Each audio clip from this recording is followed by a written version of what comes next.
Hey everyone, Andi here. I completely messed up and I sent out the 1 hour notification for this first time call. I sent it out on time, like just now. So most of you don't have a link. Nobody's prepared and organized. I apologize. Some people may hop on as this recording is going along. But what I am going to do today is I do have some questions of some parents who got the email the other day saying that we're doing these calls. And in case they couldn't make the call, they gave me a question. So we're going to go into these questions so that you can see what this is like if you come on, how we can talk through things, the questions that I can answer in here, and hopefully you hearing from other parents as well is going to help you feel not alone, because I know I sure as heck have throughout this process until I realized how many other parents struggle with a kid like mine. And also, to start giving you some tools. So hopefully this helps. And yeah, any questions, just let me know. So I'm going to read right now one of the questions from one of the parents. So they say, my son is amazing. I have to start there. He is helpful, caring, just an all-around wonderful little person. But he has these fits. I'm not sure exactly what triggers them sometimes. I will admit that sometimes it's just because something doesn't go his way. When this happens, he yells at me, yells in general. He throws his toys and constantly repeats himself very angrily. Other times he'll just fly off the handle, like at the store. He does not listen to me. He runs from me. He does not follow instructions. He is very defiant. I threaten him with timeouts or take his toys, and he just says, fine, put me in timeout or take my toys away, throw them away. So we go to timeout. He literally screams. Sorry, I just screams at me the whole time, and it turns more into me putting myself in a timeout, or I get tired of it and just let him go after a few minutes and give in. He runs from me in the store, tries throwing things. He climbs the display shelves and runs from me in the parking lot, hits me. He cusses and tries to console. And I try to console him. I ask him if he needs hugs and kisses and to let mama love on him. He usually refuses. Once he has calmed down, I will try and go over and what he was feeling or what happened that made him feel like he was, or what it was he was feeling at the time. And he tries. He really tries to work through it with me, but it's just a lot. I feel so useless not knowing how to be there for him. So my heart goes out to this mom. I know this very well. And it's really, really, really hard. So we're going to break this down into pieces, and hopefully this helps you. So this piece here, and first off, that this child, he is helpful, caring, and an all-around wonderful person. So they have this piece to them where you see these glimpses of, this child is a really kind, caring child. And then you see this other side. And you're like, what the heck is going on? What is this difference? And this is where we start off in looking at this lens of understanding first our nervous system. So our nervous system has never, ever adapted or changed since caveman days. So back in the day when there was a perceived threat, and we're saying perceived, right? This is something that your brain is perceiving is a threat.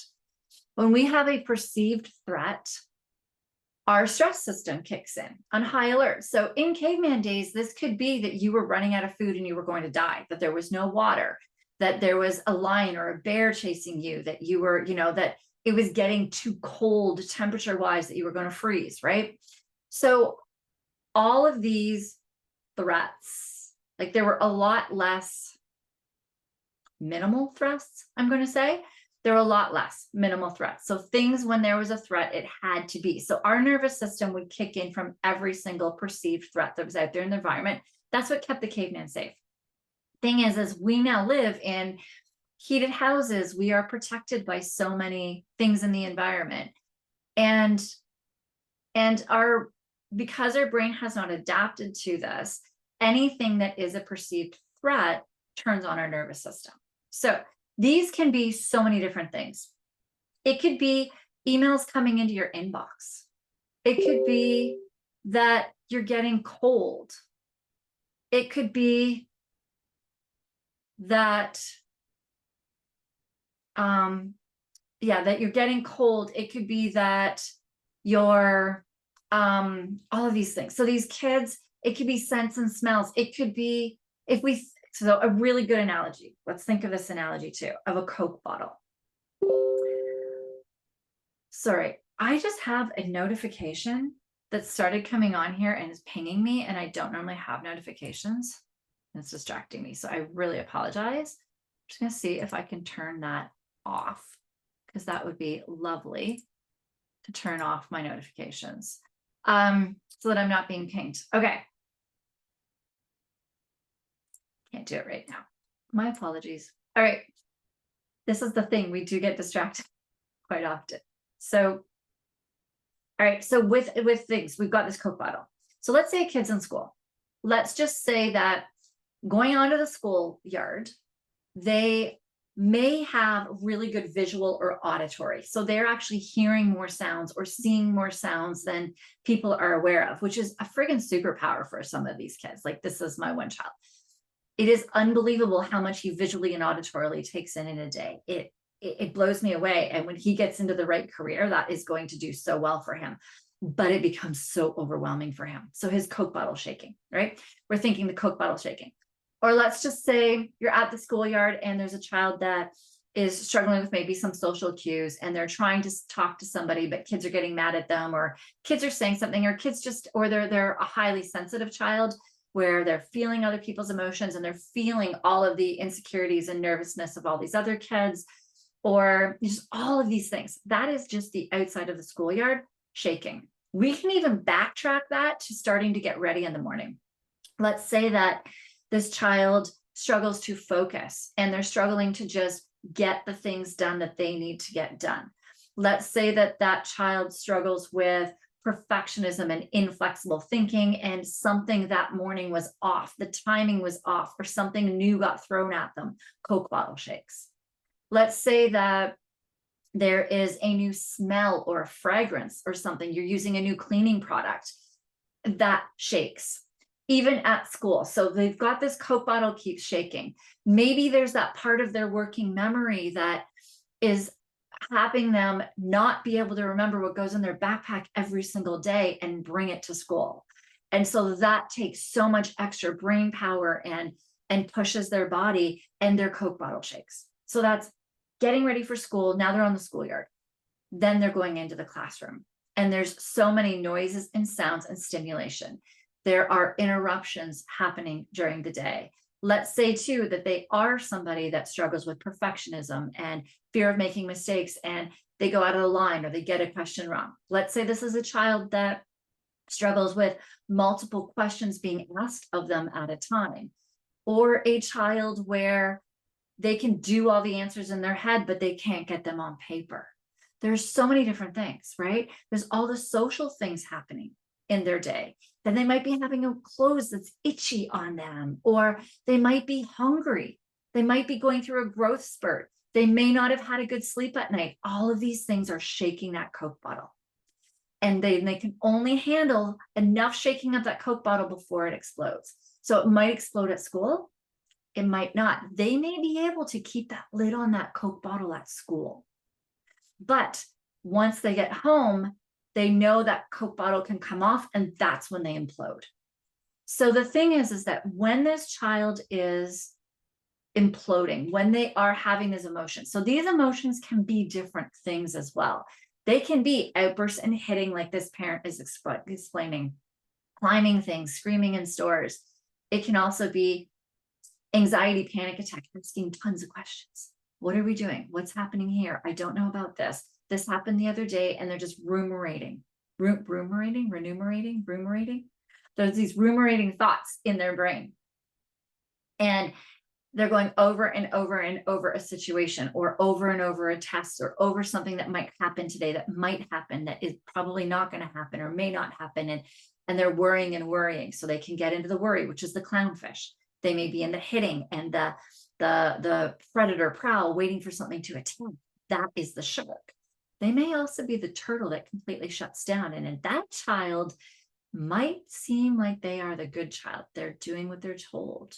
They're staying quiet. They're what the teachers do like as the good child, whereas that child might be having all of these thoughts going on in their brain that's ruminating everything. And that Coke bottle shaking and the Coke bottle shaking. And then all of a sudden, it implodes. It absolutely implodes, which can be at school. It can be at home, which can get a panic attack. It can be where the child just completely freezes, stops talking, doesn't really communicate, just goes into their room quietly. Or they could absolutely be hitting, kicking, screaming, where a teacher needs to clear the room, or you need to be aware of your safety at home. It can escalate to those things, and it may not, depends on the child. And that is where we often only start noticing once the lid comes off, or the Coke bottle is just getting so much air and gas in there that we only notice things when it implodes. And we only think of that implosion. We only think about, okay, right now they're exploding. And so how do I handle this right now? Which is important. You need to know how to handle it right now. The thing that we miss quite often is what happened before all of this, before all of it. So in going to this mom, the first thing is that we do have to start switching this lens and being like, okay, my child is imploding. What has gone on that their nervous system perceived such a threat? And I'm talking, a threat could be that you don't have the cereal that they have in the morning. That could be with them like, oh my gosh, what am I going to do? I can't handle change, right? Or I have to try something new, right? It could be the smallest things. It could be you asking them a question when they can't handle room for any more questions, or telling them to do something like go brush their teeth. Could be a threat to them, because brushing their teeth could, it could be that they're very sensory, and it could be that the toothpaste is too minty, or they're struggling with the spitting still, or the bristles are too rough on their teeth, or they just can't handle that stimulation in that moment. So brushing their teeth might normally be fine. But if their Coke bottle is shook so much, they've had a bad sleep, they've woke without any bandwidth whatsoever, then brushing their teeth in the morning might just be what they can't handle, whereas they can handle on another day. So we often go to you were okay with this the other day. You handled brushing your teeth. You were able to pack your bag. You were fine at school. Why the heck are you not today? And we need to start looking under that lid and going, what are the stressors for these kids? And the stressors are huge. We have sensory. So if we go into physical could be that they've had too much physical stimulation or not enough. So it could even be that you have an active child that needs a lot of physical, but, this was my neighbor the other day. And she was like, so her daughter, my kids ran a Spartan race on the weekend. They did the open. Her daughter did the 9 a.m. So because we live an hour away, you have registration, all of these things. They were up at 6:30, got there. She ran a race. She got third. She's like friggin' beast, this a little 11-year-old. She's the most amazing kid in the world. She got third, but then they had to stay and wait for the awards, which was a couple of hours. So, and it's cold and you're muddy. They did go to their car, got her change of clothes and everything, but it was a really cold, muddy day, very windy. So she's sitting there waiting. They didn't prep because they didn't think, they didn't know they'd be waiting for the awards. So all this physical of being outside, waiting with her friends for the awards to happen. And then they had to boot it and get her to hip hop class. Then she went to her hip hop class. And then afterwards they were home, and she wanted to go visit neighbors. And her mom said no, you need to chill, full on tantrum meltdown. This is an 11-year-old, right? She's normally the best kid. She was like, oh my gosh, that's how I knew she had enough. She's like, eventually she got her calmed down enough that she held her in her arms enough, and she just crashed and napped. She was done. So you can get a child that needs a lot of physical, which this child does. But when they reach that limit, you start seeing the tantrums. You're like, what the heck? You've been active, right? Then you can get one who can't handle too much physical because of, then they need more calm. They need actually to be working on the calming things, not the get the energy out by activity things. So we might just be doing the wrong thing. And that depends. Is this child a shark, a clownfish, or a turtle? Because they need those different things, right? My turtle kid needs some down before the activity and then down after the activity. Whereas my shark kid, the activity is phenomenal for him and he needs to move, he needs to run. And only after he's gotten enough energy out can he then down and do his like schoolwork and stuff. So, or sit and read. So we need to understand too, what style is this child to see what they need. Physically as well can be physically, are they like feeling tags? Are the clothes comfortable for them? If you're switching out sports, like for a kid to be putting on different clothes, so the Spartan race that we did, like the mud was unbelievable. There were kids with two hands pulling shoes out of this mud, like their hands were up to like their wrists in the mud trying to get their shoe to pull it out. It was just so sucked into the mud. It was awesome. But like afterwards, you're cold, you're full of blood, and you're taxed, right? So that whole physical of like now the dried mud's all on you and having to get that off, and you're using a hose to get it off after, which is cold water while it's still cold outside. So all of these things just might be sensory overload physically for somebody, right? But having to keep changing clothes, if you're changing into like dance leotards, if you're changing into karate uniform, if you're changing into whatever you're changing into, even if somebody's doing like drama, they may love drama, but having to change into all of those costumes that are scratchy and itchy and all of these things that are happening, right? It's just, yeah, it's just all of these things are all over their body, and that can just be sensory overload. So we're starting to think of the physical as too much, too little physical, but it can also be physically what's happening on their body. We get into the nutritional. When a child is hungry, it's not a good thing.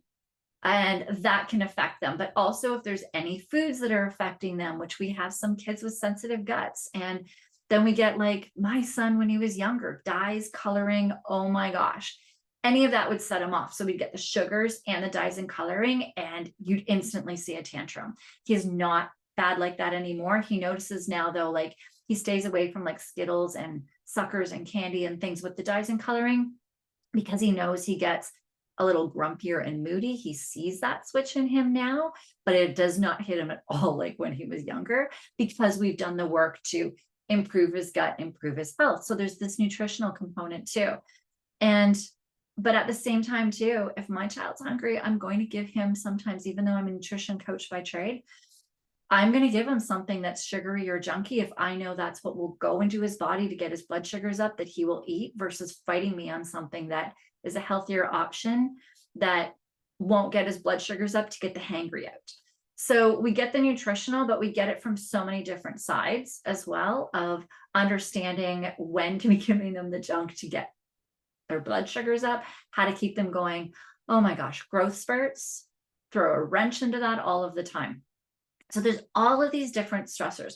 There's the social stressors. If you have a kid that struggles socially, but even just socially with kids, even with a child that has good social skills, that is really good at working with people, that has great communication skills, they're still going to struggle with some things, with friends, with things that are going on, because there's just always going to be situations, and those are stressors.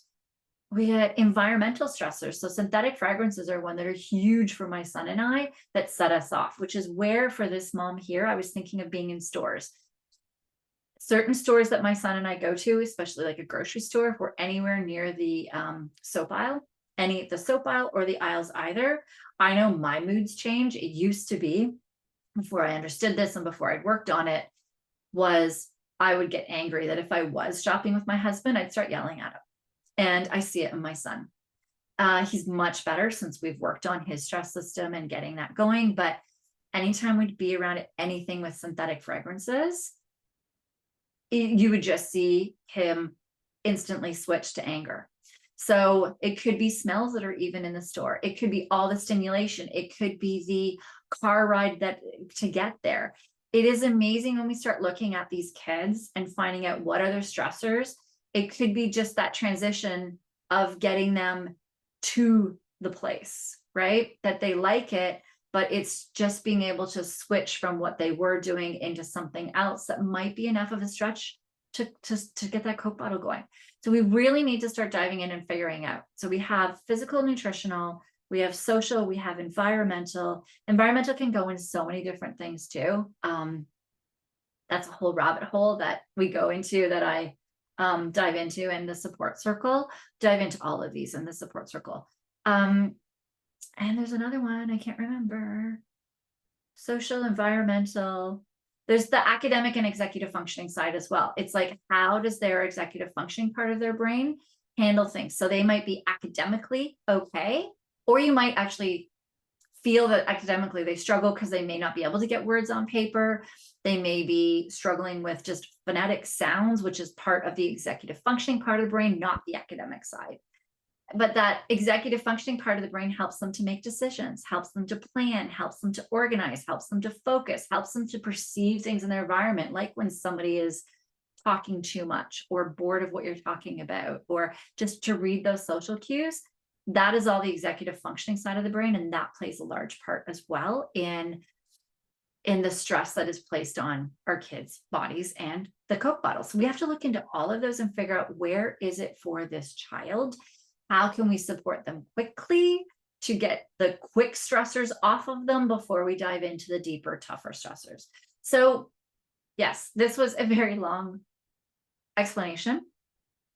This was me talking about really starting to help change that lens and understanding that root cause of that child. Okay. And then the next step is really understanding that the child's animal. Is really understanding, how do they respond? They respond as a shark. So I had a podcast episode 2 ago, I think it's episode 110 of my podcast, where I dive into the stress animals. And so understanding, when they get stressed, are they a shark? Are they a clownfish? Or are they a turtle? Because each of these stress animals requires you as a parent to react differently to them, to support them different. So in asking a child if they want, what was it? If they wanted like love or cuddles from mom, let mama love on him, and he refuses. If they're a shark, going to completely hands down refuse that. That will not help. With a clownfish, depending on the type of child, that may be good for them. And the turtle will not want you to speak. They would want you to just be there with them. You need to just be and not speak, which is so hard when you are like me and you want to speak, but we can't be supporting them then. So that gets into the next thing as well. Understanding their animal and understanding how to support them in that animal.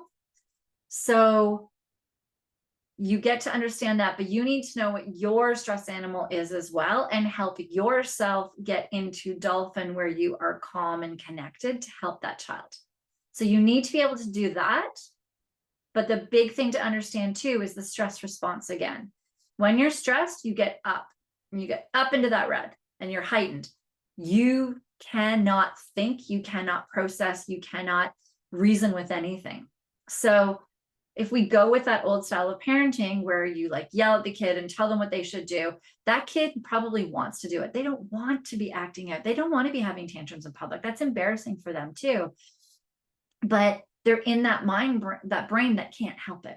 That part of their brain, that shark, that clownfish, or that turtle brain cannot help how they are reacting. They're in a stress response react. So they're in that heightened stress state. We can't reason, we can't calm. What we need to do is pull out the tools that are going to help them, support them in that moment to get through that tantrum as best and as fast as possible. We can't fix or solve them. And then they go down. And when they go down, they go a little lower than baseline into that yellow. And that's when we'll think, oh, okay, I can reason this with the child. They've just come out of this tantrum. They're calming down. No, they're still not in the dolphin brain. They're not there yet.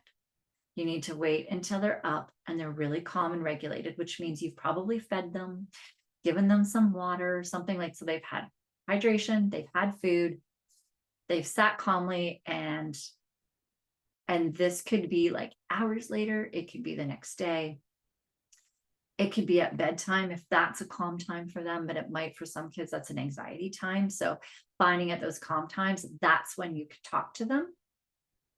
And when we're talking to them too, that's where we dive into these strategies of how to help them in between.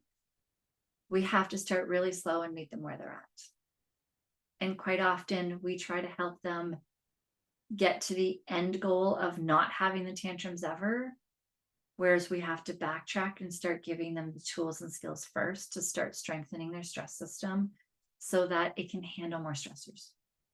We need to help them handle more stressors first.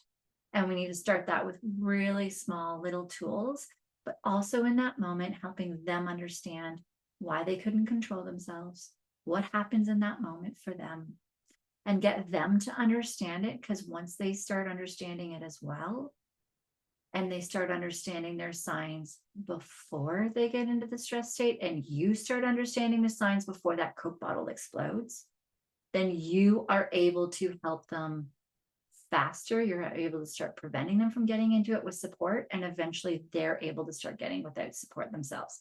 This is a journey. So your child is going to have tantrums for a while. They're going to have panic attacks and anxiety for quite a while. They're going to shut down depending on if they are the shark, the clownfish, or the turtle. They're going to. And from that, we need to start learning how to support them in the moment so they feel supported when they're having that, and they start feeling safer when they're in those tantrums and outbursts. And the safer that they start feeling, the less they explode and the quicker they get out of it. And then we start building up their understanding of what's going on. We start building up that understanding. We start building up the tools to start strengthening their stress system with a lot of support from you.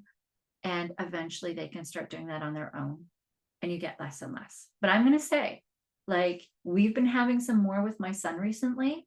He's growing. Like, he's getting hair on his lip. He's 11. Well, he just turned 12, which is funny because his brother is almost 14. He's 13. And his brother just started this year. Whereas the 12-year-old, he's always fast and furious with everything, is already starting. He's getting more hair on his legs, and he's sleeping more in his growth. Like, every day he comes and he's like, I'm tall. I mean, he's like almost up to my eyebrows now. It's crazy. And he is, like, every day he checks himself against me and he's taller, and we're having more outbursts. And that's a part of the Coke bottle that I can't change, right? That stressor is going to happen on his body. The amount that he's growing and the amount of hormones flooding through his body right now is tremendous. So what I'm doing is supporting him in other things. I'm making sure he's fed. If I know he's struggling to eat or he's struggling in the morning, I make him breakfast. Like, he's 12, that he can make his own breakfast, he can make his own lunch, but there are days he can't. And this is where they revert back, right? You might see they start baby talk, or they start reverting back to skills you can do normally on a regular day. They just can't. So he's not making himself breakfast. He's not getting himself fed. And the days that he doesn't want anything that I would even make that's healthy, I make fry pan cookies, which are still healthy. They're like applesauce, egg whites, maple syrup. I throw dates in there and blend all of that, and then just add oats until it's a good enough consistency, and a bunch of chocolate chips, and put them in the frying pan like cookies. It's like hilarious because it's actually kind of healthy minus the amount of chocolate chips I put into it. But he will inhale a whole bunch of them, and you see a human being appear after. So with the growth spurt, I'm just making sure this child is fed, that I'm trying to get his favorite foods. That even yesterday, I knew he was struggling. He hadn't eaten breakfast. I was too busy in the morning, had meetings. As parents, we're not going to be able to do all the things all the time. And he hadn't eaten breakfast, and he's usually gluten-free and dairy-free. But my husband had brought one of those grocery store pre-ready pizzas that just need to go in the oven for 7 to 10 minutes. And I had to leave for a meeting. So I shoved it in the oven. I had 15 minutes, shoved it in the oven, and I came home, and he was like, good. They'd eaten the entire pizza, my children, both of them. And then he started eating other food, and the human emerged, and his stress went down. So it's really understanding what do they need at any point in time. But yeah, the growth spurt, you need to just keep feeding them. Making sure there's snacks around. We went and bought a whole bunch of Cliff Bars that I know that he likes. So just randomly he can grab and go if he doesn't even have the brain and the bandwidth to make a healthy snack. Even to make a PB&J, he doesn't even have the bandwidth or the energy or the drive. I mean, shoot, as parents, we don't all the time when we're stressed and exhausted, right? So that's where I'm like, grab this. So we have ready to go snacks. He has snacks that he can just really prepare for himself quickly, and healthy options. And then we have like healthier options that we do. And you can tell where his stress system is based on what he chooses and picks and does. And I know that if he's doing a grab and go snack, that I, as the parent, then need to go in and make him more food so that once the blood gets into his blood sugars, he'll actually eat the healthier option that I'm going to put in front of him. But he can't make it himself right now. Whereas when he's on a good day, he can. Once this growth spurt's over, I know he'll be back to himself, but he's not right now. So we have to think, where are these stressors? Going to a new school, even starting something that they love. If they start a new drama program or a new sport that they love, you might start seeing a regression outside of that sport on their abilities and their bandwidth. And you might see an increase in tantrums outside while their body's adjusting mentally and physically to whatever the new thing is, if they love it, right? So those are always things to keep in mind, is the stressors aren't even like bad things. They're things that they might absolutely be loving. It's just added more to their plate that they're mentally or physically able to adjust to and adapt to right now. And they need a little more support. Okay. Hopefully this helps this mom understand you're doing the best that you can. You're doing amazing. You're doing everything with all the tools that you've been given. So hopefully, as we're going through this, like hop on, ask me more questions, whatever questions popped up for you guys, ask them. I'm doing these calls once every week. In the support circle, we have all of the lessons that parents go through, which I'm totally redoing all of, there's a whole bunch in there, but I'm doing a whole bunch now. There's always new lessons popping in there. As they're doing the lessons, then they pop in a call with me once a week where I can answer the questions, same as we're doing here. Although they're basing it off of the lessons that they're actually learning, a deep dive into all the stuff that I just spoke about today. So that's in the support circle. But what I am doing for you guys is I am learning as well more of what you guys want, right? So the support circle, I only started a few months ago, and you wouldn't believe the amount of lessons that are in there now. I've been plugging away really hard at putting them in there. I only started a few months ago. So I moved from I have my one-on-one clients, but this gives people who can't afford the one-on-one, or they want an additional supplement along. So I have people that are doing one-on-one sessions with me, and then they're in the group as well, where in between they can ask me a whole bunch of questions and I can support them throughout during the week, because I will help you with ideas and suggestions on how you can move the next steps with your child. And they're not always going to work. And that's where you come back and you're like, okay, this didn't work. This is what happened. And so in the group too, we strategize and like, okay, so we're going to pivot this way. Oh, okay, this happened. That meant we went one step too high. We need to bring this down a step. So let's drop that a step for this child and see if that helps the child better. So we start adapting what happens in our one-on-ones in the support circle. And then I also help other parents that are solely in the support circle trying to work through with helping their child. All right, that is it for today's call. I'm going to let you guys go. I'm going to throw this into email. I'll send this all to you guys. If you guys have any questions, let me know. If you have questions, so the calls for the next 3 weeks that I'm doing, we'll see how this works. If this goes really well, it's for me to understand more of what questions you guys are asking, so that I can do my podcast episodes based on that. I can give you my emails that are going out to you are actually giving you answers to what you want. And so ask me all your questions, reply to me, reply to the emails, ask questions, hop on these calls. I've staggered them for times, but if there is a time that works best for you, let me know your time zone. Let me know your time zone for sure, and what times work for you best. And I'll see if I can start working them in. I know that, we are North America and UK is where we have everybody here. There's 800 people on my mailing list at the moment. So I know I'll never be able to have one time zone that'll accommodate everybody. So I'm going to adjust them each week, and we'll go from there, see how I can help you all best as I can. And yeah, it takes a village. I just really hope that you guys don't or haven't gone through all the struggles that I went through before I started learning all of this. So I'm really hopeful that we can be helping you. So fire your questions at me, reply to this email, give them to me, and yeah, however I can support you, I will. I'll also put the links below for the support circle. It's only $19 for the first month, and then $57 for months after. You can cancel anytime, go through seasons, cancel out when you're like, okay, I've got enough information for now. I'm good. I want to sit with this. And then you decide, okay, I need to come back. You can come back. It's not something that like, it's organic. It works with you, works with your life, different stages of life as your child grows as well. I have, clients that I work with in elementary, and then they come back in middle school, and then they come back in high school, and then they come back in college. So it's important to keep adjusting and adapting to all of those different stages with their kids, and understanding the stressors that they're experiencing in their stages of life and growth as we're going through it. So fire your questions at me. However I can help you, I will. The links I'll put below, or they're always below my emails, if you want to book a one-on-one call with me and just ask me questions privately. If you want to join the support circle, it's there. Canadians, if you're Canadians, definitely reply and let me know before you join the support circle, and I'll give you the Canadian link. And yeah, any questions, you know where to find me.